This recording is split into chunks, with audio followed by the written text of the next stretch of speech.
Lettura condivisa con Emanuele Garau del romanzo Anna Rosa de Rios, pubblicato per le edizioni Nor.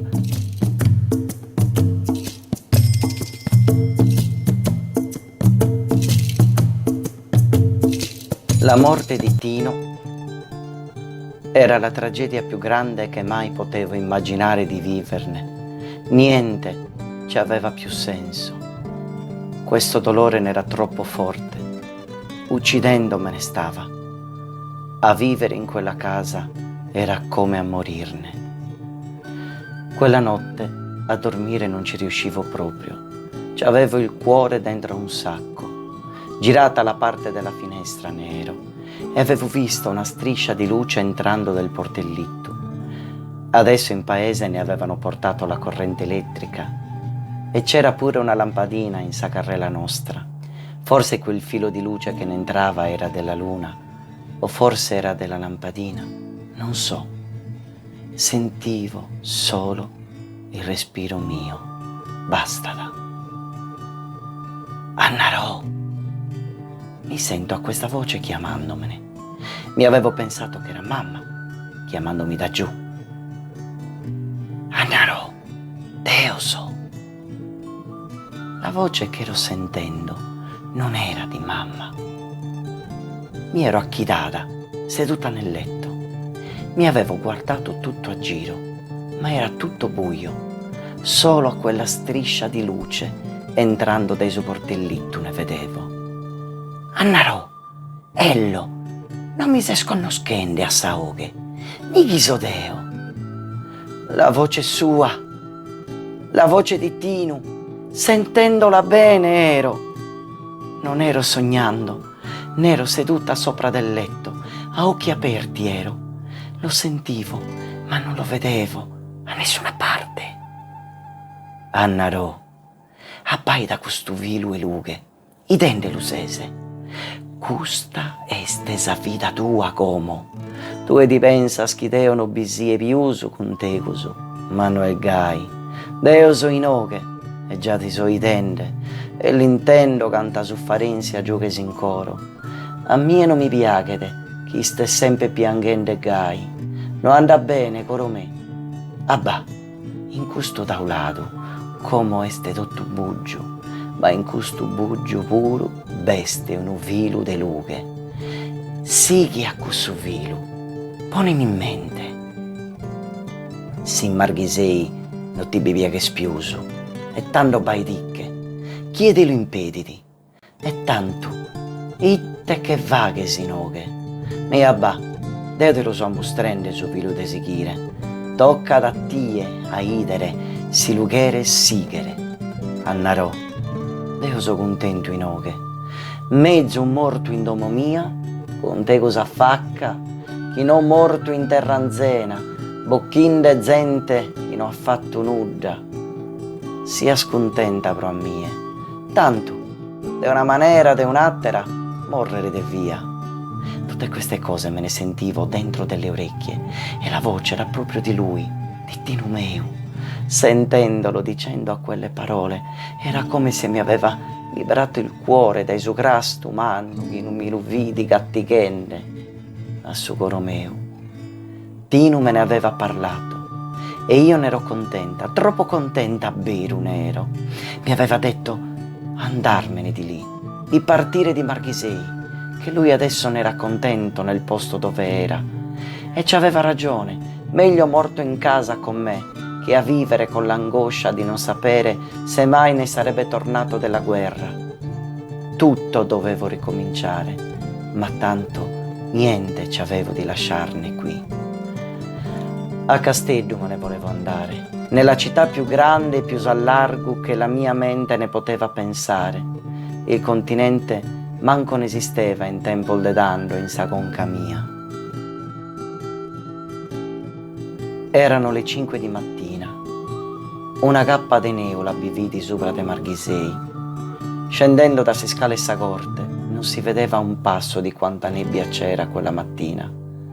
Il calesse ne passava alle 5:30. C'aveva una valigia legata a spago, poche robe a intro, 2 gonne, 2 blusettas, qualche po' di biancheria, uno sciallo. Nessuno, me ne aveva accompagnato in Cussu Manzano a Sugalesse, nessuno era venuto a salutarmi, nessuno poteva capirmi cosa c'avevo nel mio cuore. Io, Anna Rosa de Rios, de Logu, de Cortes, una de Serenzia de Sos de Logu di Marghisei, me ne scappavo da sola a andarmene in città. Secondo di loro io non dovevo restare a Marghisei a farne la vedova per sempre, dovevo restarmene vestita a lutto per tutta la vita, sempre piangendo per un marito che avevo conosciuto un anno in tutto e sempre piangere per la disgrazia che mi era capitata. Ma io c'avevo solo 20 anni. Mamma Giovanni, mamma Ielogu, tutti i parenti miei, la famiglia di mio marito morto, tutto contro San mio lo stenia. Per la gente di Marghisei, io ne sono morta quando ne ero salita sopra di quel calesse, nelle curve di Gurù, in mezzo della nebbia, in soresi strada. Ne vedo una persona che n'era venuta a salutarmi, s'amiga mia de Sugoro, Maria Lene Gatteggio. Quando l'avevo vista e l'avevo conosciuta, con la mano alzata, muovendola veloce a salutarmi, mi ero scoppiata a piangere, un'ubianta currighi, un incessante. A ora delle 6:30 di sera, salendo e scendendo da un calesse a un postale, da un treno all'altro, finalmente n'ero arrivata a Casteggio, troppo crepata della stanchezza nero e confusa in rinvio. Nella stazione n'era pieno di gente. C'era caldo nell'aria, più caldo che a Marghisei a quell'ora di sera. Persa nero, non sapevo dove andare, né ai te vaghere. Adesso che c'ero a Casteggio, mi stava salendo su disispero e mi volevo torna in casa mia a Marghisei. N'era la prima volta che avevo visto i tram passando davanti della stazione, che facevano un rumore forte nelle rotaie, e poi macchine passavano, carrettonese e qualche carrozza con i cavalli, eppure gente in bicicletta e gente a piedi, molta gente, tutti andando e venendo. Un uomine troppo distinto, che ci aveva un cappello italiano in testa e una vestimenta grigia, se n'era avvicinato a me. Magari me ne aveva vista troppo spaventata, arrambata sul muro di stazione di Casteggio, no isco. Com'è o come non è, si vide accostata a mie, costumine alto. Signorina, la posso aiutare? In questo momento mi ero scoppiata a piangere, assai disperata n'ero piangendo, torna, senza di riuscire a fermarmi. Questo signore mi aveva guardato in faccia, senza di dirne manco una parola, mi aveva preso la valigia da mezzo dei piedi e mi aveva fatto un segnale a seguirlo. Io assuccuto mannoso, senza manco sapere chi ne poteva essere, né dove era andare. Lo avevo seguito, lo avevo. Arrivati davanti di un palazzo grande, ne eravamo entrati in un portone che era aperto. Aveva suonato un campanello di un portone che c'era subito alla parte manca entrando nell'androne. Aveva suonato, ma aveva aperto lui stesso con la chiave che ci aveva uscito dalla tasca del cappotto. Appena dentro a questo aposento umano, n'era arrivata una signora benestita e saburo, minoredda. A casa sua mi aveva portato. Questa signora, che n'era dentro, subito gentile mi aveva accolto, come che mi conosceva da sempre.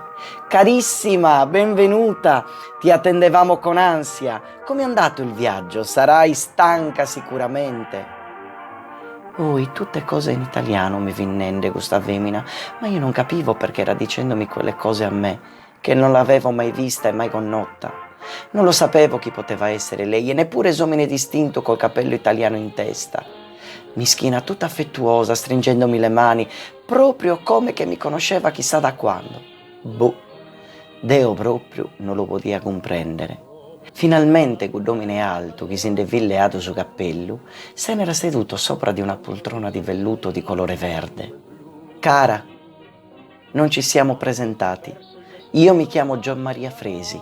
E si aveva guardato alla signora, che avevo capito che ne risultava di essere la moglie sua, e aveva detto a lei e a me: Angelica, Questa non è la ragazza che attendevamo. Ho aspettato invano per oltre 2 ore il ragionier Pugeddu che avrebbe dovuto accompagnare la ragazza di Biddarios, ma non si è presentato. Mentre uscivo dalla stazione ho visto questa ragazza che mi ha dato l'impressione di essere completamente spaesata e parecchio intimorita. Ho deciso di condurla qui, a casa, da noi. Quella signora m'ha abbaidado. Cara, dici di te. Noi avevamo preso accordi con un conoscente di mio marito affinché accompagnasse qui a Casteddu una ragazza da un paesetto per svolgere mansioni di domestica e mi desse una mano a seguire i bambini. Io ho qualche problema di salute, non riesco ad accudire tutte le necessità della casa, per questo ci siamo decisi ad avere un aiuto con noi. Tu chi sei? Come mai ieri e sei così intimorita? Deo, lo sai, io abbaidato sambolduoso e mi salivano le lacrime negli occhi. Ero seduta a una parte, sopra una sedia, e quasi quasi non ci riuscivo manco a parlare. Io mi chiamo Derio Sannarosa. C'ho 20 anni, andando a 21. Sono di Marghisei, un paese del Logudoro. Vedova sono. Mio marito se n'è morto poco tempo. Uno sfarzo ci ha avuto. Sono andata via del mio paese stamattina col calesse alle 5:30, poi ho preso a una corriera e a 2 treni ho preso. Non conosco a nessuno qui a Casteddu. Volevo solo andarmene via del paese mio, che mi sembrava di morirmene a restare lì. Questa signora, Angelica, e il marito suo, Gian Maria Fresi, me ne avevano chiesto a vedere se volevo restare io a lavorare da loro. A me manco vero me n'era sembrato, manco arrivata a Casteddu che già ne ero dentro una casa di signori e mi erano chiedendo pure a vedere se volevo lavorare lì da loro. Il lavoro mio doveva essere a tenere in ordine pulita la casa, a guardarne i bambini, che loro ci avevano 2 figli, andare a farne commissioni e loro me ne davano uno stipendio e a mangiare mi davano. A dormire ci avevano 2 stanzette a Contusou dentro di un cortile del palazzo. Manco a tornarmelo a dire, subito di sì, ne avevo detto. In 3 e 4 ne ero diventata la bambinaia della famiglia Fresi di Casteddu.